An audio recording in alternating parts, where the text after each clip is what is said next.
Okay, it's time to make the bagels. You guys ready?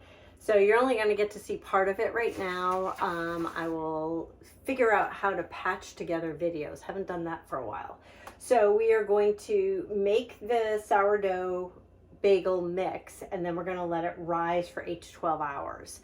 And then we're going to take it, we're going to shape it, we're going to boil it with baking soda and sugar, a tablespoon of each, in water for about 30 seconds to a minute per side. That gives it the crunchy, chewy outside. And then we're going to dip it in everything bagel seasoning mix from Paper Chef. Then we're going to bake it in the oven.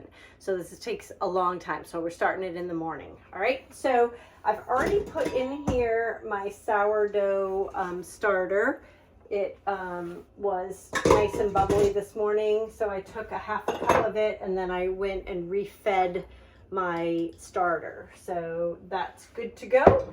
Then we're going to go ahead and add water, a cup of water, 2 tablespoons of honey, and 2 out of the 4 cups of flour. So we're going to go ahead and do this.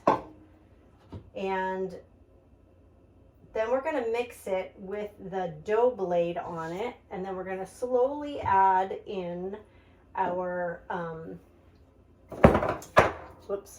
the rest of our ingredients. Okay, 2 teaspoons of salt.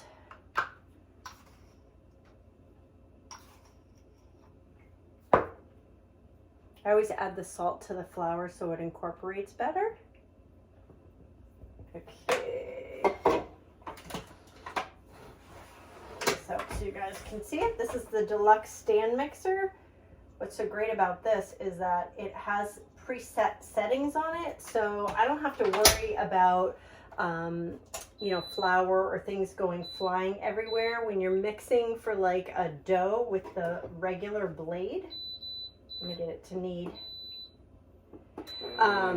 It starts slow when you're like mixing a cake mix or something like that, and it'll start slow and then it'll speed up after it's incorporated the ingredients, which is great. So we're going to mix this up. Now, if you're doing like cinnamon bagels, you would add your cinnamon to the flour at this point so that it's well distributed in your mix. But I'm just doing everything bagels for our getaway with my kids. So we are going to let that mix, water, honey, salt, and 2 cups of the flour. We're going to mix it together for about 10 minutes. So it's going to be a while. And then after that, I'm going to slowly add the rest of the flour in at a half a cup at a time so it starts incorporating really well. And then you're going to get a tea towel wet. You don't want to let this rise dry because then you'll get that crusty skin on it, and you don't want that. It doesn't make a good bagel.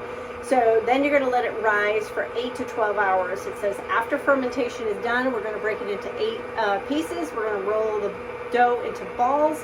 We're going to flatten them out just a little bit, and then we're going to poke a hole through them with your finger, because last time I used like a little dough cutter and the holes were way too big. So we're just going to stick our finger through it and then just kind of pull it out a little bit so we get a better, did you hear it? It got faster. That's what I love about this. So it'll mix, it'll whip, it'll make whipped cream, it'll beat, knead, and then cream. And then it has a custom setting, so you can do it all however you want. Plus, if you take this top part off here, we have a pasta attachment to it. Yay! Finally, I'm so excited. We made homemade pasta. So I will patch the 2 videos together and I'll let you know how it goes. Have a great day.